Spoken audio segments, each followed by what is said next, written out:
بسم اللہ الرحمن الرحیم اسٹوڈنٹس، اور بٹن چیپٹر جو کہ لاسٹ لیکچر میں کمپلیٹ ہوا تھا، ٹرانسلیشن ٹیکسٹ کی ٹرانسلیشن اس کی مکمل ہو گئی تھی، تو آج ہم اس کے سینونیمز تو ہم نے اس کے ساتھ ساتھ کر لیے تھے، ٹرانسلیشن بھی ساتھ ساتھ کر لی تھی۔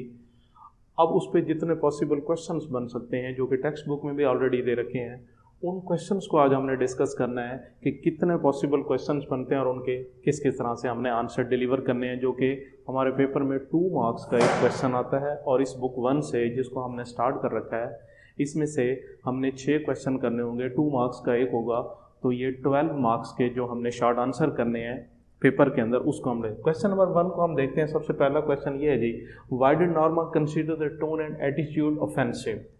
ٹیون لہجہ، ایٹیٹیوڈ رویہ، آفینسو جارحانہ غصے والا۔ نارما نے why did Norma consider the tone and attitude offensive? اس نے اس کو اس کا لہجہ، مسٹر اسٹیورٹ کا لہجہ جارحانہ کیوں لگا، غصے والا کیوں لگا، اس کی آخر کیا وجہ تھی؟ اس کا answer beta, Stewart had already inform Norma about his visit, کیونکہ اسٹیورٹ نے آنے سے پہلے انفارم کر دیا تھا، اس کو بتا دیا تھا کہ میں نے آنا ہے، but Norma could not welcome ہم، لیکن نارما نے اس کو ویلکم ہی نہیں کیا۔ جب وہ اس سے ملنے آیا تو اس کو ویلکم نہیں کیا، rather she pose to be busy, بلکہ اس نے ایسے بہانہ کیا کہ میں بہت مصروف ہوں۔ آپ کو یاد ہوگا ٹرانسلیشن میں پڑھتے ہوئے اس نے کہا تھا رادر آئی ایم بزی، کہ میں قدرے مصروف ہوں، یعنی اس نے یہ سمجھا تھا کوئی چیزیں فروخت کرنے والا ہے، اس کو ٹال دو یہاں سے۔ Probably he was hurt by this kind of attitude.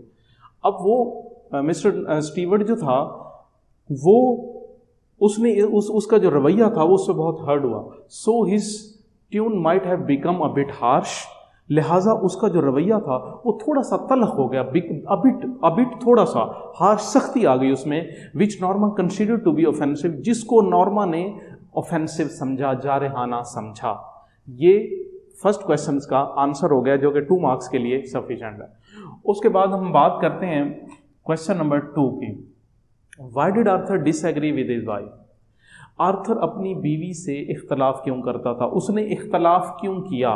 وجہ کیا تھی؟ ریزن کیا تھی؟ Norma insisted on pushing the button, وجہ یہ تھی کہ نارما انسسٹ کرتی جا رہی تھی، اصرار کرتی جا رہی تھی، مسلسل اصرار کرنا، ضد کرتی جا رہی تھی آن پشنگ دا بٹن، کہ ہمیں بٹن کو پریس کر دینا چاہیے۔ She was ready to kill some one for money, وہ اس بات کے لیے بالکل ریڈی تھی کہ کسی کو قتل کرنا ہے تو کر دیں، کس چیز کے لیے؟ فار منی، پیسوں کے لیے۔ While on the other hand, جبکہ دوسری طرف بات یہ ہے، Arthur considered it an immoral act, immoral غیر اخلاقی،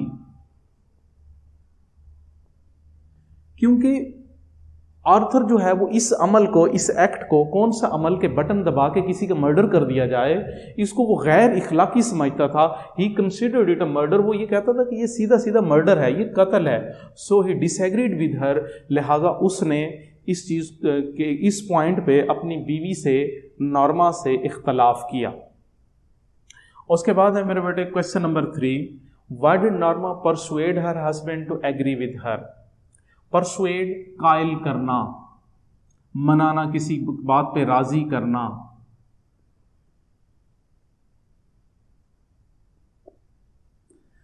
وہ اس کو کیوں قائل کرتی جا رہی تھی؟ Norma wanted to get money, بات کیا تھی کہ وہ پیسے حاصل کرنا چاہتی تھی، ٹو فلفل ہز وشز، اپنے ڈیزائرز کو پورا کرنے کے لیے۔ کون سی ڈیزائرز؟ وہ والی 6 ڈیزائر جن کا ٹیکسٹ میں ہم نے ذکر کیا تھا کہ یورپ جانا ہے، گاڑی لینی ہے، جزیرے پہ گھر لینا ہے، اچھے کپڑے ہو، فرنیچر ہو، گھر ہو، سب کچھ، وہ والی اس کی جو وشز تھیں ان کو پورا کرنے کے لیے، چونکہ اس کو پیسوں کی ضرورت تھی۔ But her husband was not ready to kill some one for money, لیکن اس کا ہسبینڈ جو تھا وہ پیسوں کی خاطر کسی آدمی کا مرڈر کرنے کے لیے ریڈی نہیں تھا، ایگری نہیں تھا۔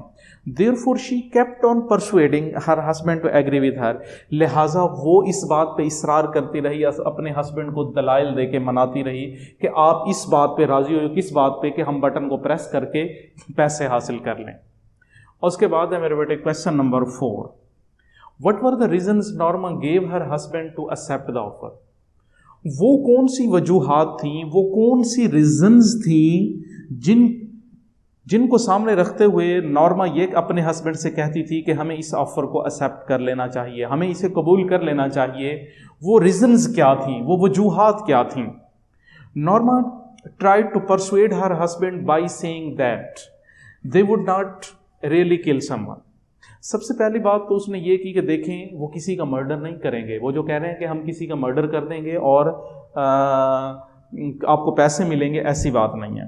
اس کے بعد اس نے کیا کہا، they were doing it for a research purpose. اس نے کہا دیکھیں یہ کوئی تحقیقی منصوبہ ہے، ریسرچ پرپز کے لیے، تحقیقی مقصد کے لیے وہ ایسا کر رہے ہیں، حقیقت میں وہ کسی کا قتل نہیں کریں گے. But in return they would get $50,000، اور بدلے میں ہمیں تو مفت میں $50,000 کی رقم مل رہی ہے، جو کہ بہت ہی اٹریکٹیو تھی for Norma to fulfil his wishes. یہ $50,000 کی جو رقم تھی یہ اس کے لیے بہت اٹریکٹیو تھی. They would make a trip to Europe. اس نے اسے کہا کہ دیکھو ہم یورپ کا وزٹ کریں گے، build a cottage on the island, ہم جزیرے کے اوپر ایک چھوٹا سا گھر بنائیں گے، گھروندہ بنائیں گے. They would have nicer apartment, ہمارا ایک اچھا گھر ہوگا، نائسر فرنیچر، ہمارا خوبصورت فرنیچر ہوگا، نائسر کلاتھس، ہمارے خوبصورت کپڑے ہوں گے، کار، اور ہمارے پاس ایک گاڑی ہوگی. یہ وہ چیزیں جن کا چیپٹر میں بھی وہ بار بار ذکر کرتی رہی، یہ وہ ریزنز تھیں. یہ اس طریقے سے وہ آرگو کر کے اپنے ہسبینڈ کو کہتی تھی کہ ہمیں اس آفر کو ایکسیپٹ کر لینا چاہیے تاکہ ہم یہ ان تمام چیزوں کو فلفل کر سکیں. کون سی چیزیں، وہ جو ورلڈلی گینز ہیں، جو اس کی ڈیزائرز ہیں، ان کو پورا کیا جا سکے. اس کے بعد ہے میرے بیٹے question number 5. Why did mister Stewart continue persuading Norma? Mister Stewart جو تھا اس نے نارما کو منانے کی کوشش کو کیوں جاری رکھا، اسے پرسویڈ کیوں کرتا رہا، قائل کیوں کرتا رہا، اس نے اپنی کوشش کو مسلسل جاری کیوں رکھا، اس کی کیا وجہ تھی؟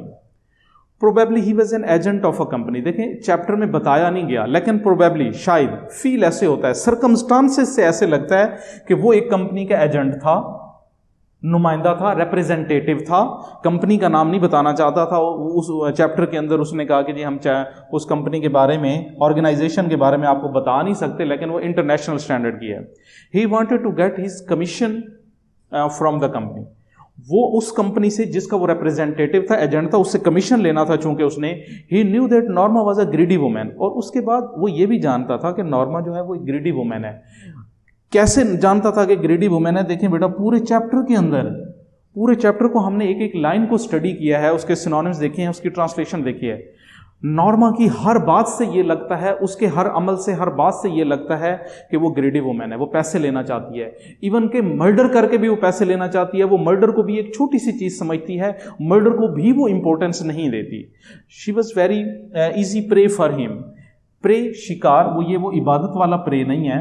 پیرو ورڈز میں بھی آپ نے پڑھا ہوگا بیٹے، پرے اور دوسرا پرے PRAY. PRAY وہ عبادت ہوتا ہے، دعا ہوتی ہے، اور PREY شکار. وہ سمجھتا تھا کہ یہ اس کا آسانی سے شکار ہو جائے گی. Therefore he continued persuading Norma to push the button.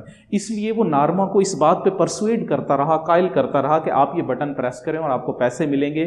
وہ اس کی نیچر کو جان چکا تھا، سمجھ چکا تھا، اس لیے اس نے اسے کنٹینیو رکھا، اس کو منانا جاری رکھا. اس کے بعد بیٹے کویشچن نمبر 6 کی ہم بات کرتے ہیں.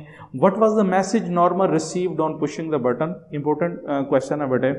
ملتان بورڈ میں 2 بار آ چکا ہے، بہاولپور بورڈ میں بھی، اور مختلف ڈفرینٹ بورڈز کے اندر دو بار آ چکا ہے. ملتان بورڈ میں یہ کویشچن 2 بار آ چکا ہے. What was the message Norma received on pushing the button?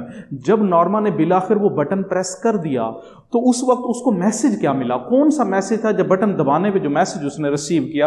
Important ہے، احتیاط سے بیٹا. After pushing the button she received a call from Lenox hill hospital. جب اس نے وہ بٹن دبا دیا، پریس کر دیا، تو لیناکس ہل ہاسپٹل، لیناکس ہل یہ ہاسپٹل کا نام ہے بیٹے، لیناکس hill hospital.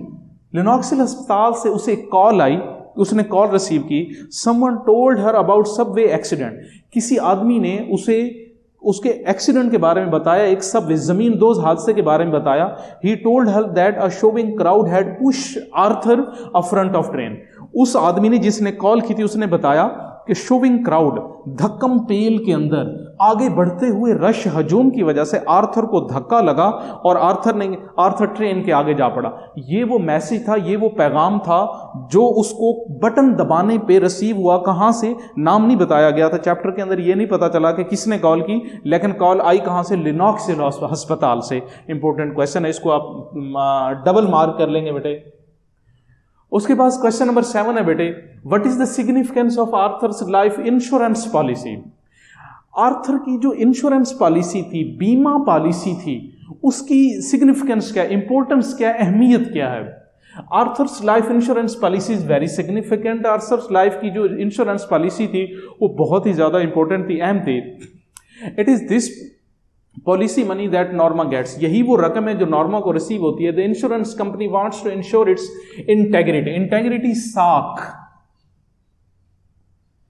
By paying the insurance money to its client جو ان کے کسٹمر ہوتے ہیں آفٹر دا ایکسیڈنٹ. یہ وہ رقم ہوتی ہے جو انشورنس پالیسی کرنے والی جو کمپنی ہوتی ہے, انشور کرنے والی جو کمپنی ہوتی ہے, وہ اپنے کلائنٹس کو وہ رقم پے کر کے اپنی ساکھ کو برقرار رکھتی ہے, اور کسی حادثے کی صورت میں وہ رقم جو اس کے کلائنٹ جمع کرواتے ہیں ود ڈبل انڈیمنٹی وہ پے کرتی ہے, مطلب دوہرے ہرجانے کے ساتھ وہ رقم پے کی جاتی ہے.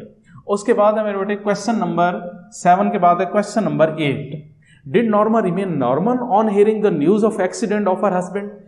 کیا نارما نارمل رہتی ہے جب اس کو حادثے کے بارے میں پتہ چلتا ہے, وہ حادثے کے بارے میں سنتی ہے؟ Norma could not remain normal after hearing the news of her husband's accident. Norma کو جب اپنے ہسبینڈ کے بارے میں پتہ چلتا ہے اس کے حادثے کے بارے میں, تو وہ نارمل نہیں رہتی, وہ اب نارمل ہو جاتی ہے. she was stunned and stupefied. اس کے اوسان خطا ہو جاتے ہیں, وہ پریشان ہو جاتی ہے. she could hardly breathe. اس کو بمشکل ہی سانس آتی ہے. she could hardly stand even. حتیٰ کہ وہ کھڑی بھی نہیں ہو سکتی. she felt a shocking pain in her head. اور اس کو بڑے سر کے اندر شدید پین ہوتا ہے. she was utterly grieved. اور اس کو بہت ہی دکھ ہوتا ہے. لہٰذا ہم یہ کہہ سکتے ہیں کہ وہ نارمل نہیں رہتی اپنے ہسبینڈ کے بارے میں, اس کے ایکسیڈنٹ کے بارے میں سننے کے بعد.